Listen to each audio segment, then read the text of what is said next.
Nako, tila nailaglag ho ni nabotas sa Congressman Toby Chanco itong si Pangulong Marcos Jr. at maging si dating House Speaker Martin Romualdez. Ito ay base po sa kanyang kwento at ito ho ay posibleng maging usapin at magpatibay sa kaso sa kinakaharap na impeachment laban po kay Pangulong Marcos Jr. At gayon din ay mapipilitan ho ang Malacanang na i-prosecute ito hong si dating House Speaker Martin Romualdez na sa ngayon ay tahimik at tila base po sa mga direksyon ay wala pang matibay na ebidensya para po siya madiin dito po sa flood control scandal na ito. Dito ho mga kababayan ay ito hong kwento ni Congressman Toby Chanco na kung saan ay merong isang pagkakataon diyan po sa Malacanang na kinausap daw sila ng Pangulo. Si dating speaker, Speaker Martin Romualdez at ito po si Congressman Toby Chanco, kinausap sila, no? So tatlo sila nag-usap-usap na Pangulo.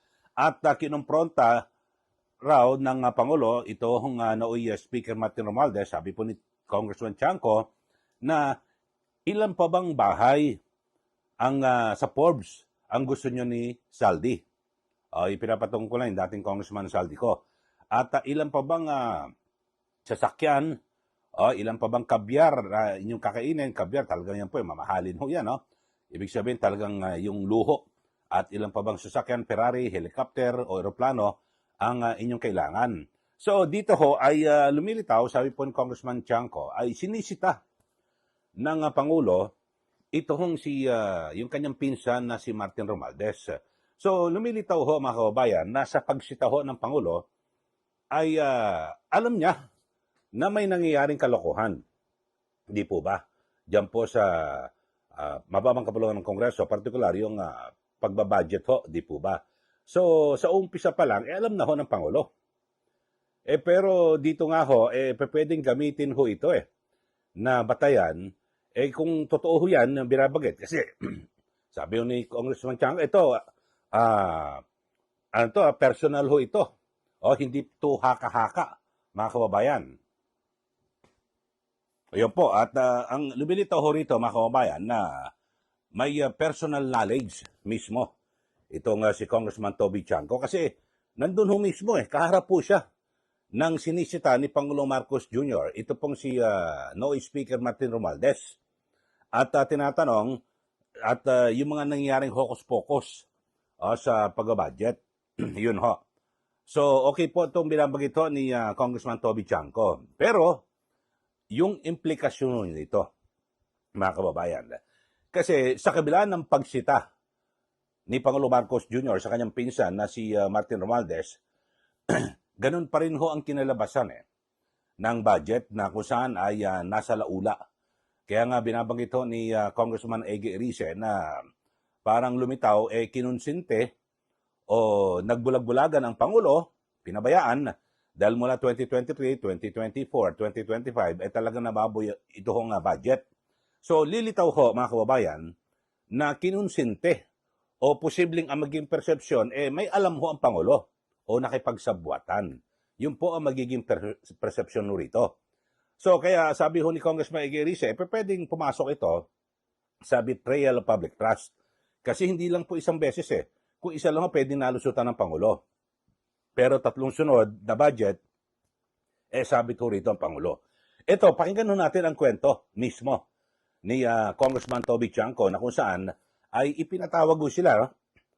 At katabi niya, kasama niya si Romualdez at si Congressman Toby Chanco siya at ang Pangulo. So, personal knowledge ho ito, alam niya naman sa kasuhan talagang ganun ho.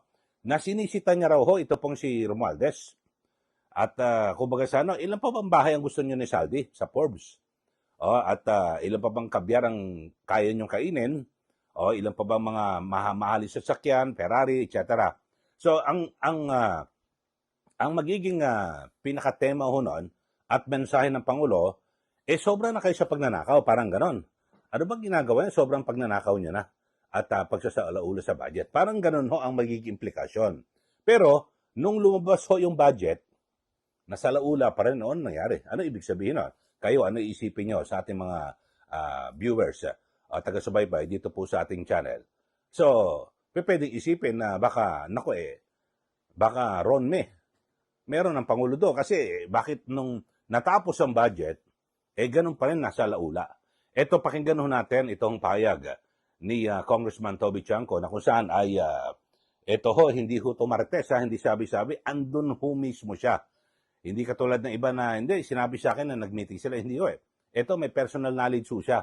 Kaya pwede ho ito magamit. Ito, panoorin nyo natin mga kababayan, itong pahayag ni Congressman Toby Chanco na kung saan siya po ay naging guest dyan po sa The Spokes sa programa sa Billionario News Channel. Sa aming network po, kasi bahagi po ako dyan ng network net. Ito, panoorin ho ninyo. Pinatawag kami dalawa, nandyan siya, nandito. So, parang ganito, Hindi, triangle. ganito. May table dyan.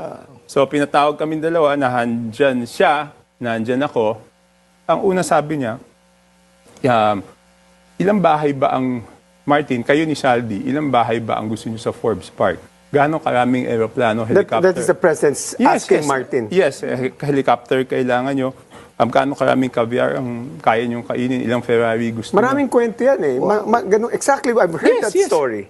Yes, So and then, apparently the three of you pala yun. yes, and then, Dapat palang title nito exclusive, the inside Hindi, story. ito dapat podcast with, hindi, ang story nito, podcast with Bongbong, Toby, and Martin. tapos, Oh, grabe yun, tapos grabe yun, doon niya sinabi na, Oh, what was the response of hindi, Martin? ang sabi niya, alam mo Martin, wala akong natatanggap dyan. Wala akong nagagawa, then tinuloy na niya, 2 taon na ako dito, wala akong napapagawa dahil kayo ni Saldi, kinukuha niyo yung pera ng Congress. So he knew. Yun yung sinabi niya. Tapos may listahan siya ng mga kinuha niya yung cellphone, may listahan siya ng flagship projects na dinagay sa unprogram. Itong mga to, linagay niyo sa unprogram. Tapos idingit niyo yung mga proyekto niyo. Ang pangako ni Martin noon is, we will return it sa BICAM, which did not happen. Kaya lalo siyang nagalit noong January. Oh. That made us all silent, by the way. Daldal natin. So when the anomalies were discovered, how did the president react? When the ghost projects were discovered, or went out to media, or may mga nagpa-interview na very lavish lifestyle, how did the president actually reacted to this situation? Did he look at Congress or Martin as the culprit, or paano ba? Hindi, kasi yun, nangyari yun November, di ba? Okay. November, so galit na galit siya. Then, hindi pa rin napasok doon sa BICAM. So, parang, di ba, nangako ka na Toby, did you ibabalik realize? mo, Boss, tapos, hindi mo binalik, doon na talaga, I think. Toby, do you realize that you can be summoned to be a witness to any criminal prosecution against Martin? Okay lang, totoo. I mean, the problem is when I'm asked a question, I cannot lie. Hindi ba? I cannot lie. I mean, hindi ko naman ito kinikwento openly. The reason I was forced to this, di ba, lagi kong sinasabi pinagalitan. Pero in detalye, napilitan lang akong ikwento. No, I did not want to discuss it because kung nahandyan ka, parang isip ko nga nun, bakit pa ako sinama dito? Hindi na lang kayong dalawa mag-usap, Oo di nga, ba? pagkakasali. Okay pa kami ni Martin noon, so hindi naman ako maka-excuse. Baka sabihin niya sa akin, bakit mo naman ako Iniwan. iniwan doon? Oo nga, oo You nga, just oo made nga. the life of Malacanang difficult because, I mean, that means that Super Martin Romualdez must really be prosecuted with the evidence that you have. Yan po ang pahayag ni Congressman Toby Chanco. So, yun ho. Pero ang kanyang kwento ho rito parang pinalilitaw na na at sinitaho ng Pangulo. Walang alam. At itong si Martin Romualdez at si Zaldico, bagamat wala po doon sa meeting. So, pero sa mga nag-iisip po ng malalim, kung sinita mo, ano ba, ako Pangulo, sinita mo, may alam ka na may nangyayaring milagro o hokus-pokus sa budget. Nang sinita mo, pagkatapos ng pag-uusap nyo, tapos yung budget ganun pa rin, hindi ka sinunod. O kaya naman, wala na tayo sa eksena na pwedeng ayos na. O ganun po pwede maging persepsyon, mga kababayan. O yun ho. Pangalawa, una ho yan na pwedeng pinabayaan na ng Pangulo o nagkaroon siya, ganyan ang pwedeng maging persepsyon at kaya't kinonsinte niya. Pangalawa, eto matitindi. Dahil dito sa kwentong ito ni Congressman Chanco, ay mapipilitan ho ang Malacanang na i-prosecute ito hong si Romualdez. Kumpara sa kasalukuyan na kung saan ay sinasabi na wala raw pong alam, walang kinalaman at inosente, ito pong si Romualdez, dito po sa flood control project scam na ito. Kasi bakit sinita ng Pangulo? Nung sinita ng Pangulo itong si Romualdez, ibig sabihin may alam siya na kalokohan. Kasi bakit mo sisitahin ng ganon? Na ilan pa bang bahay sa Forbes ang kailangan mo? At ilan pa bang kabyar ang kaya niyong kainin? No? Mga mamahalin sasakyan. Ibig sabihin, pinagkakitaan mo yung budget. Di ba ganun po implikasyon? Kayo sa ating mga nanonood. Di ba ganun ho? Sinita mo eh. Pero nung sinita mo, yung resulta ng budget, ganun pa rin ho. Malala. So, iisipin mo, mukhang nagkaayos. O, yun po magiging perception. Pangalawa, sabi ko dapat i-prosecute ho ito. Kasi hindi po pwede na sabihin ng Malacanang na tatahimik sila. Hindi, walang alam dyan si Martin. Mismong Pangulo nagsabi, sinita niya na merong nangyayaring kalokohan sa budget. So, dapat i-prosecute. So, ngayon, dito po sa pangyayari ito, yung binanggit ho ni Congressman Toby Chanco, ito ho ay magbibigay ho ng dagdag na problema sa Malacanang. Kasi lilitaw ho na parang kinunsinte ng Pangulo o tuluyan ng nakipagsabwatan kay Romualdez at kay Zaldico para maniobra ang budget or mapilitan ho ang Pangulo na i-prosecute, makasuhan at maipakulong yung kanyang pinsan na si Martin Romualdez. Kaya naman, ito ho yung ating mga kasamahan ko dyan po sa Abante Billionaire Group sa Billionaire News Channel, kasi dyan din po ako, may radio program. Ito, maganda ho yung kanilang argumento. Sina Corina Sanchez sa Pinky Web at yung sa agenda ho, yung mga anchor ho sa agenda. So ito ho, panoorin ho natin kasi maganda ho ito kanilang punto.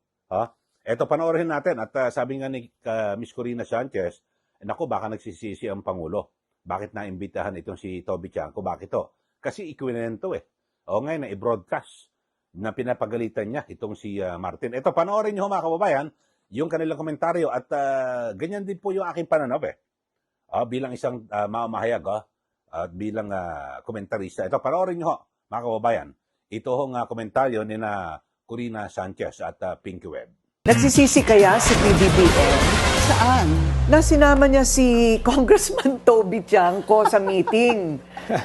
Di ba? Kasi yung mga ganun, hindi ba dapat confidential? But maybe the way Congressman Chanco thinks is that he has to be that transparent. Right?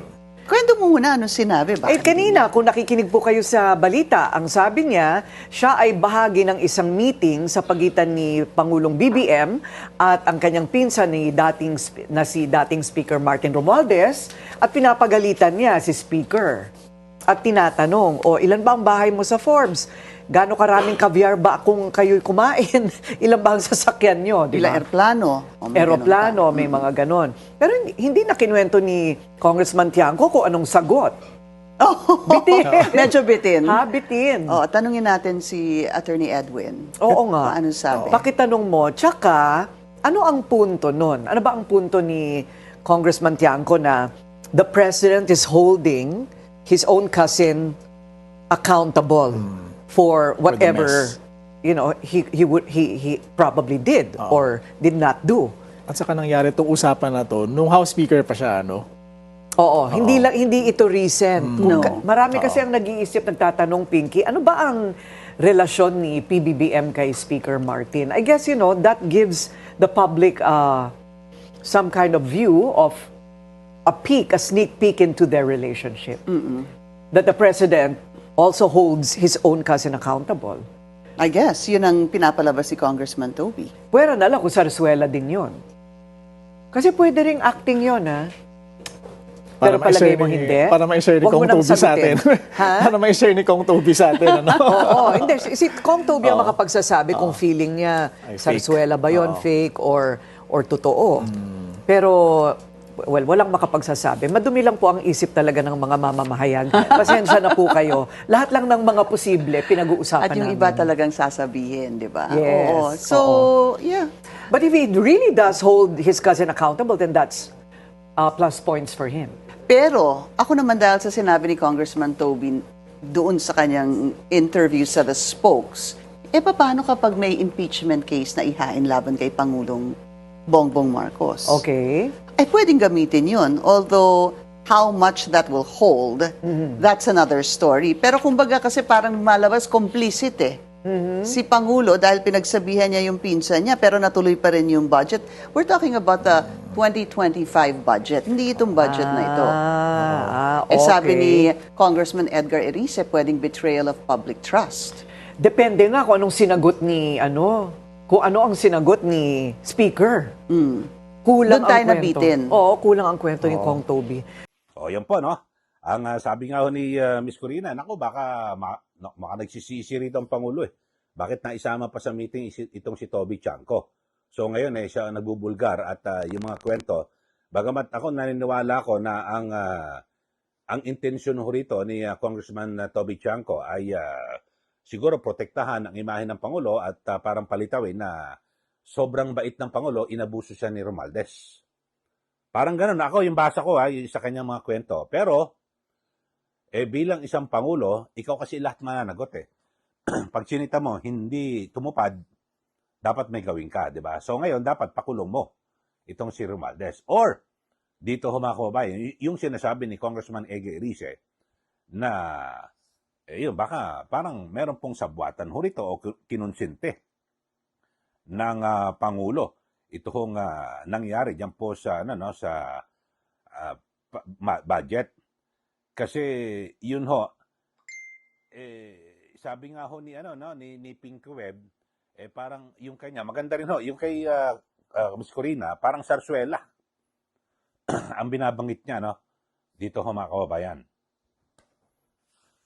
Pero yung maganda ho yung punto, ito parehas ho kami ng punto ni Pink Web. Ako sumasang-ayon ko sa kanya na maaring yung issue ng yung complicity. Kasi parang merong sabwatan o pagkonsinti rin ang Pangulo dito kasi sa kabila ng pagsita dito ho kay kay Martin Romualdez ng Pangulo, nangyari pa rin yung pagbabalahura sa budget. So ito ho ang magiging pwede ho itong gamitin sa sinasabing impeachment complaint laban po kay Pangulong Marcos Jr. Kasi ngayon ho may mga sinasabi naghahanda na po na maghahain po ng impeachment laban po kay Pangulong Marcos Jr. Bagamat sa ngayon ay parang nga hong marami hong natataranta at siguro nabubulabog dahil sa baka biglang lumusot ho itong impeachment laban po kay Pangulong Marcos Jr. Pero ito ho, nagpapadagdag mismo galing sa mga kaalyado. Okay ho, ang masasabi niyo ho rito mga kababayan. Sinabi ho, inamin ho ni Congressman Toby Chanco, ito may personal knowledge ho siya, kasama ho siya sa meeting. Tapos, na sa harap niya, pinapagalitan ni Pangulong Marcos Jr., yung kanyang pinsan, na Speaker Martin Romualdez, na ang parang base po sa kwento, ilang bahay pa ba ang kailangan nyo sa Forbes? O yung kabyar na kakainin nyo, luxury cars. So, ibig sabihin, sinisita niya, ano ba makalokohan nyo? Pinagkakitaan nyo yung budget. Parang ganun ho magiging implikasyon inaano ko lang, mas pinapagaan ko lang yung paliwanag. So kayo ho mga kababayan, ano pong sabi nyo rito? Dito po sa naging issue natin. Pahayag na kung saan ay parang nadiin ho, nalubog po sa kumunoy, ito pong si Pangulong Marcos Jr. at maging ito pong si dating House Speaker Martin Romualdez dahil po sa kwento ni Congressman Toby Chanco. So, ang pinakagagawin kong titulo ho nito, Congressman Toby Chanco, parang kinumpirma at ibinuking yung tila sabwatan ng Pangulo at ni Romualdez dito po sa budget. Parang ganun ho, ang pwede lumabas. Kaya ho, sige, magbigay na po kayo ng comment dito po sa ating channel para siyempre maibahagi niyo po ang inyong damdamin dito po sa issue ito. Sa mga bago lang po sa ating channel, subscribe na po kayo. At huwag niyo kalimutan na i-like at i-share. Kasi alam niyo naman yung ating pagtalakay rito hindi ito basta marites o gawa-gawa lang. Ito hong aking mga komentaryo, mga kababayan, meron ho itong kaakibat na mga ebidensya at kumukuha tayo ng mga pwedeng halimbawa may resource person na gagawin nating basihan na mga pinag-uusapan natin dito po sa isyong ito. Hindi basta imbe-imbeto, di po ba? At yung ating mga pananaw ay base rin naman sa mga tunay na nangyayari dito po sa ating paligid, partikular sa ating gobyerno. Okay, so comment na po kayo. At sa mga bago lang po, subscribe na po kayo dito sa ating channel. At huwag niyo rin po kalimutan, kung meron kayong Facebook account, subscribe at i-follow niyo po yung aking FB account, Eli Saludar. Okay, maraming salamat. Muli, ito po si Ka Eli. Magandang araw po sa ating lahat.